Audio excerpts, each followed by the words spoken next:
and coming to Cosford.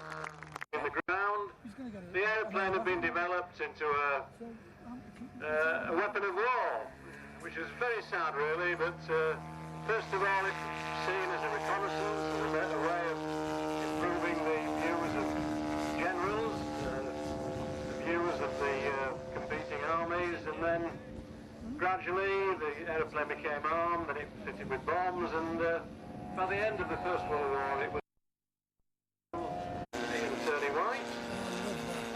half-scale rendition of the Newport 28, powered by a Wesley engine of 320cc. Now, the aeroplane second from the right is Chris Poisser's Varan, the Varan N. This was a French aeroplane built in 1916. Now, coming from the left, this is a significant British aeroplane, the de Havilland 2. Flown by Ian Redshaw. Now, you take a good look at the DH2. The engine is behind the fuselage. Tailplane is supported on a boom system. I'm sure you could look. You take a look at the engine. The engine is actually rotating as the aeroplane flies. Now, very cleverly, Ian has duplicated the original rotary engine on the full-size DH2.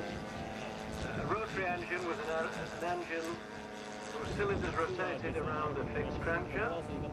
The idea of this was to give better cooling to the cylinders, and for engines of low horsepower it was quite an effective way Tommy, I'm losing the will to live here. Doing a radial style engine. On she goes. Now, what about a colourful bird in front of us now? That's Pat Mass. I got the right name? Pat Cuss and the Bristol M1C monoplane. First time I've seen this aeroplane like this one. Magnificent silver and red colour scheme. This is the aeroplane right in front of us now. Dramatic red and white. The M1C was a big step forward in aviation technology. First appeared in 1916 in the age of strut-braced, wire-braced biplanes. Had this aeroplane been introduced into service in 1916, no, it wasn't cancelled. It would have cleared the Germans from the sky. A very advanced design, built by the Bristol Company in 1916. Take a look at the wing shape on the M1C. That's the aeroplane at the top of the group at the moment. They tested one of these in 1918 at the Turnberry School of Aerial Fighting against the very latest SE5A. Back to the DH2. I should be able to tell enough off here if I don't give him a bit of a talk. You thought it wasn't this safe was the enough aeroplane for the designed to combat the Western Fokker Front. Eindecker. The purpose of putting the engine behind the fuselage was to enable a machine gun to fire in the line of flight.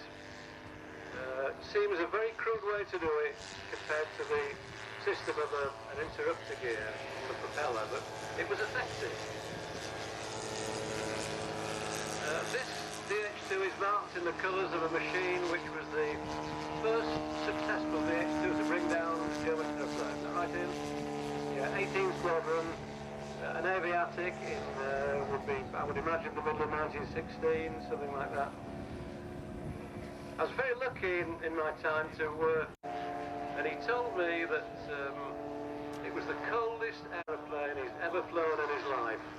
He said they lived primitive, but they would go to about 16,000 feet, and he said without the engine, the warm engine in front, that they were, on a winter's day at 16,000 feet, it was incredibly cold, even with extra layers of fur, and they used to put whale blubber on their faces. They still got frostbite.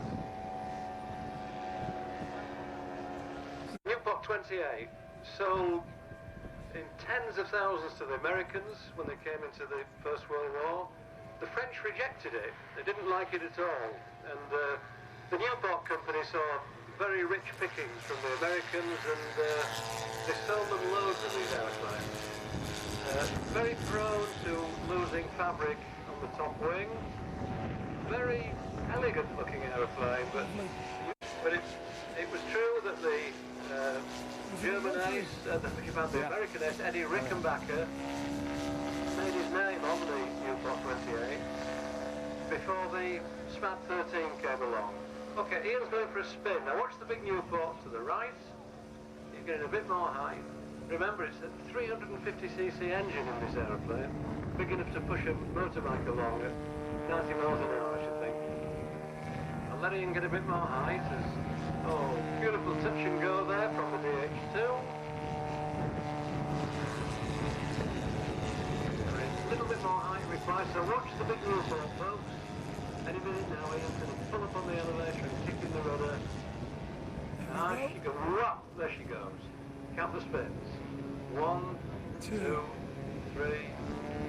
Oh, Ian, the Yorkshireman would have done another 4 at least. In the course of those 4 years, what it would have taken probably 15, 20 years to do. There's a nice flight path. DH2, Bristol M1C, and Newport 28.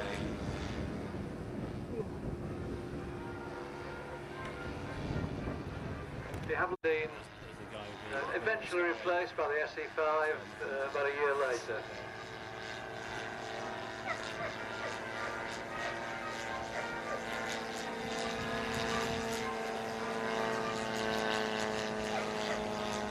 Okay, Newport 28 coming in. There's your throttle back. 60 horsepower, gnome rotary engine in this aeroplane, and she's down. Just 2 left.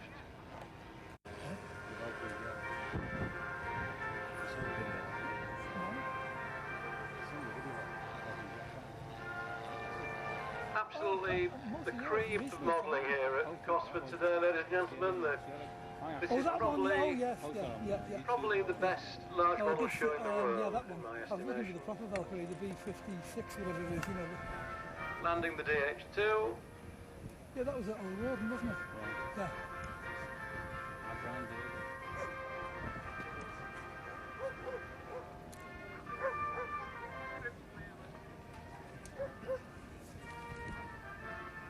And down she goes. Very simple system of suspension on these early aeroplanes. Just bungee cord wrapped around the axle, which allowed the axle to move up and down. Final one from... I don't know if that's what I'd call it. Careful, I'm filming. Beautiful landing post. Hands together, ladies and gentlemen, for the World War I flyers. Yeah, look at the tail, hasn't dropped it. Yeah.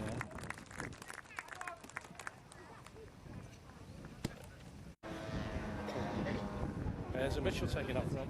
That lovely medium bomber. Coming to your site now. Chairs and tables. Because I think we're going to run out. We're expecting a full house. So don't be late. Otherwise you may not get in. Young George, safety down. With the Bronco.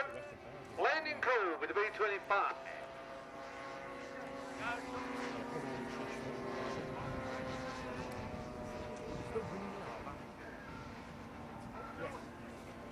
Clear. Okay, on finals, the B-25.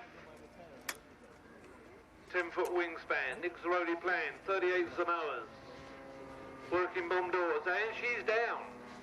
Nice one. What a creaser. Okay, once the Annie touches down, we'll give them all a good round of applause, I know. They certainly deserve it. Lovely bit of flying there by the LMA. Andy's going to do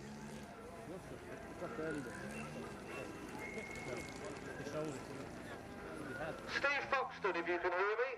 Steve Foxton, if you could go to the drinks tent. Mark Chaplin would like a word with you. Steve Foxton, if you can hear me. Avro Anson. Oh, nice one. Come on, give a round of applause, folks. Come on, what a bit of flying there. Oh, nice.